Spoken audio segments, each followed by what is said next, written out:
शुरू करें।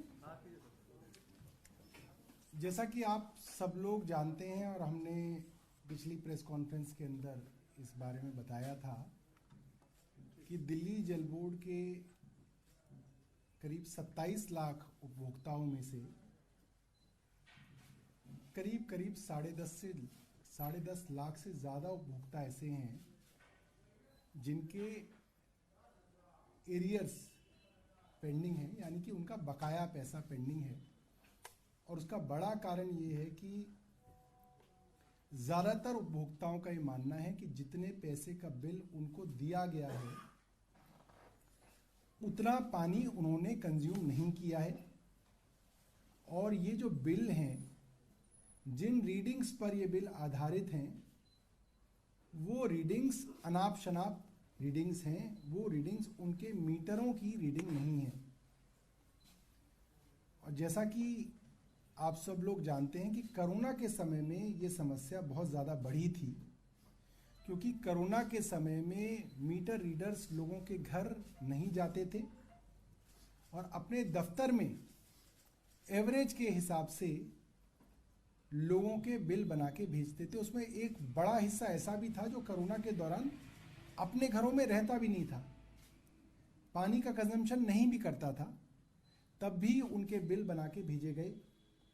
अब एक बार किसी ने कंजम्पशन नहीं की हो और उसको बिल दे दिया जाए तो वो आदमी उसके बिल को देने से रोक देता है और वो सोचता है इस मामले को मैं पहले सुलटा लूं और फिर जो करेक्टेड बिल आए उसको मैं देने की कोशिश करूं। और इस तरीके के लाखों लोग जो जल बोर्ड के दफ्तरों में गए जाते रहे, उनकी समस्याओं का समाधान जल बोर्ड के रेवेन्यू डिपार्टमेंट ने नहीं किया। समाधान इतना कम हुआ कि ये प्रॉब्लम बढ़ती बढ़ती करीब 10.5 लाख लोगों की प्रॉब्लम बन गई, जिसके लिए जल बोर्ड एक वन टाइम सेटलमेंट स्कीम लेके आया था। जो जल बोर्ड के बोर्ड की मीटिंग के अंदर वो पॉलिसी पास हो गई थी। और पिछली बार जैसा कि हमने बताया था कि अब उसको कैबिनेट में ले जाने की तैयारी है।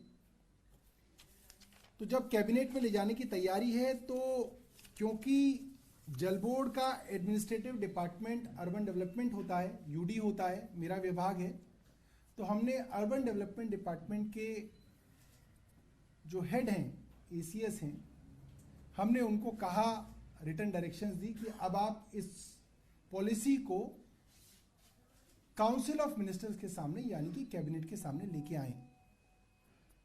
और बहुत हैरानी की बात है कि एसीएस यूडी ने ये करने से मना कर दिया है। और जब मैंने लिखित तौर पे ये आदेश दिए और कहा कि जो फाइनेंस मिनिस्टर हैं, वित्त मंत्री हैं आतिशी, उन्होंने अपनी कमेंट इस कैबिनेट प्रपोजल पे दे दी हैं, तो आपके पास वित्त विभाग की कमेंट यानी कि वित्त मंत्री की कमेंट आ चुकी हैं, तो आप इसको कैबिनेट के सामने लेके आएं। तो उन्होंने कहा कि हम वित्त मंत्री को रिकॉग्नाइज नहीं करते एज अ डिपार्टमेंट। वित्त डिपार्टमेंट या वित्त मंत्रालय का मतलब वित्त मंत्री नहीं है। वित्त मंत्रालय का मतलब वित्त विभाग के मुख्य सचिव हैं, प्रधान सचिव हैं, प्रिंसिपल सेक्रेटरी, यानी कि जो बाबू हैं वो मंत्रालय हैं, मंत्री जो हैं वो मंत्रालय नहीं है। और इसको करके उन्होंने कैबिनेट प्रपोजल लाने से मना कर दिया। इसके बाद आज हमारी इस विषय में एलजी महोदय से चर्चा हुई है। सुबह जब उनका अभिभाषण हुआ तो उसके बाद हमारी उनसे चर्चा हुई, उसमें मैं भी था, आतिशी भी थी, मुख्यमंत्री जी भी थे। और आगे की बात जो है आतिशी बताएंगी। यूडी के एडिशनल चीफ सेक्रेटरी हैं, जो यूडी डिपार्टमेंट के अध्यक्ष हैं। जैसा कि सौरभ जी ने बताया, 4 दिन पहले सौरभ भारद्वाज जी द्वारा यूडी डिपार्टमेंट को निर्देश दिए गए थे कि वन टाइम सेटलमेंट स्कीम पानी के बिल की दिल्ली के सरकार के काउंसिल ऑफ मिनिस्टर्स के सामने रखी जाए।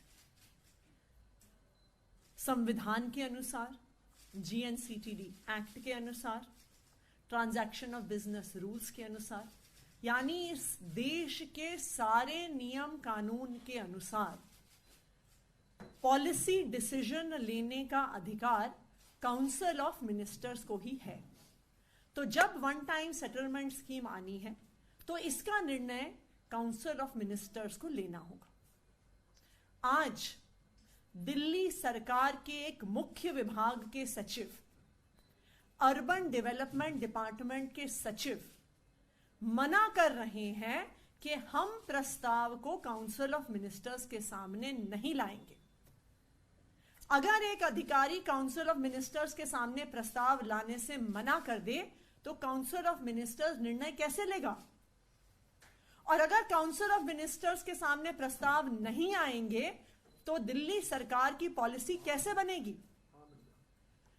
किसी भी सचिव का, किसी भी अधिकारी का काउंसिल ऑफ मिनिस्टर्स के सामने प्रस्ताव लाने से मना करना एक कॉन्स्टिट्यूशनल क्राइसिस है जो आज दिल्ली में हो रहा है।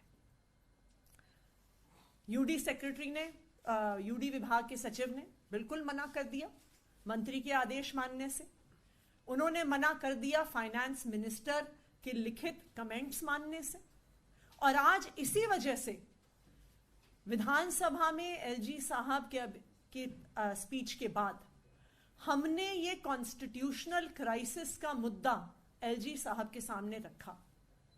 एलजी साहब कॉन्स्टिट्यूशनल हेड हैं government of NCT of Delhi की, इसलिए इस कॉन्स्टिट्यूशनल क्राइसिस को रिजॉल्व करने के लिए मुख्यमंत्री जी ने, यूडी मिनिस्टर ने और मैंने ये दलील एलजी साहब के सामने रखी कि अगर इस प्रकार का कॉन्स्टिट्यूशनल क्राइसिस क्रिएट किया जाएगा, अगर अफसर मंत्री की डायरेक्शंस नहीं मानेंगे, काउंसिल ऑफ मिनिस्टर्स के सामने प्रस्ताव नहीं लेकर आएंगे, तो सरकार नहीं चल सकती है। माननीय एलजी महोदय ने इस चर्चा के बाद कहा कि काउंसिल ऑफ मिनिस्टर्स के सामने प्रस्ताव आना चाहिए और उनके सुझाव के अनुसार हमारे यूडी मिनिस्टर सौरभ भारद्वाज जी ने चीफ सेक्रेटरी को कैबिनेट नोट की फाइल भेजी है और चीफ सेक्रेटरी को आदेश दिए हैं कि आने वाले हफ्ते में, अर्ली नेक्स्ट वीक में इस वन टाइम सेटलमेंट स्कीम को कैबिनेट के सामने रखा जाए। हम उम्मीद करते हैं कि जो डायरेक्शंस चीफ सेक्रेटरी को दी गई हैं, माननीय मंत्री जी द्वारा दी गई हैं और एलजी साहब द्वारा दी गई हैं, उन डायरेक्शंस के आधार पर इस वन टाइम सेटलमेंट स्कीम को काउंसिल ऑफ मिनिस्टर्स के सामने रखा जाएगा। आज मैं सभी मीडिया के साथियों के माध्यम से दिल्ली के लोगों को यह बताना चाहती हूं कि यह कॉन्स्टिट्यूशनल क्राइसिस, यह संवैधानिक संकट दिल्ली में क्यों हो रहा है? यह संवैधानिक संकट दिल्ली में जीएनसीटीडी अमेंडमेंट एक्ट की वजह से हो रहा है। जीएनसीटीडी अमेंडमेंट एक्ट के बाद आज दिल्ली सरकार के अफसरों को लगता है कि उनको चुनी हुई सरकार के आदेश मानने की जरूरत नहीं है। उनको लगता है कि अफसरों पर सारा कंट्रोल तो केंद्र सरकार के पास है, भारतीय जनता पार्टी शासित केंद्र सरकार के पास है।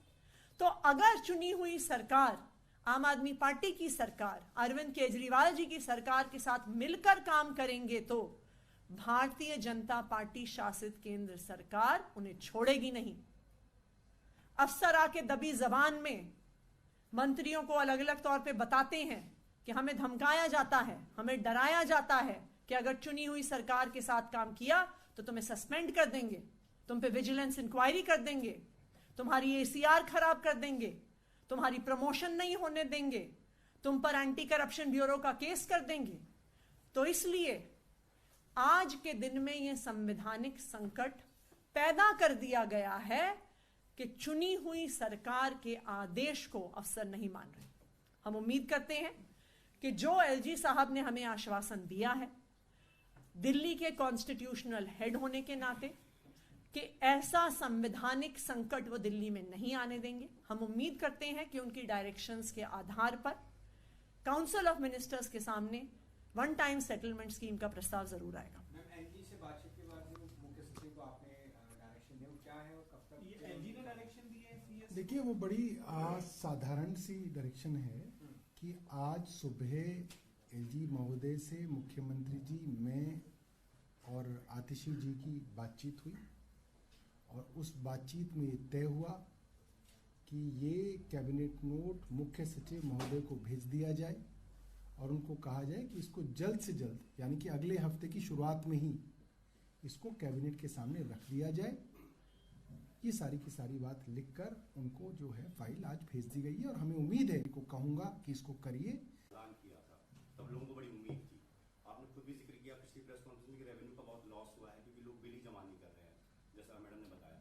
अभी भी स्थिति जो टकराव की है सरकार के अधिकारियों के बीच की, अगर स्थिति नहीं सुधरती है तो लोग जो परेशान है अपने बिलों को लेकर, जिनका 90-90 हज़ार से ज़्यादा का बिल हो गया है, वो अपनी परेशानी कैसे सुलझा पाएंगे? उसके लिए सरकार का क्या प्लान 2 है, प्लान बी है, इसके बारे में थोड़ा जानकारी दें।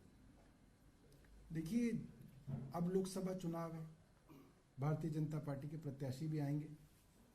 जिन जिन लोगों के बिल गलत आए हैं और वन टाइम सेटलमेंट स्कीम नहीं आ रही है, वो उनके प्रत्याशियों से पूछें, उनके मेंबर ऑफ पार्लियामेंट से पूछें कि भाई आप ये काम क्यों रोक रहे हैं, आप जनता के खिलाफ ऐसे काम क्यों करवा रहे हैं।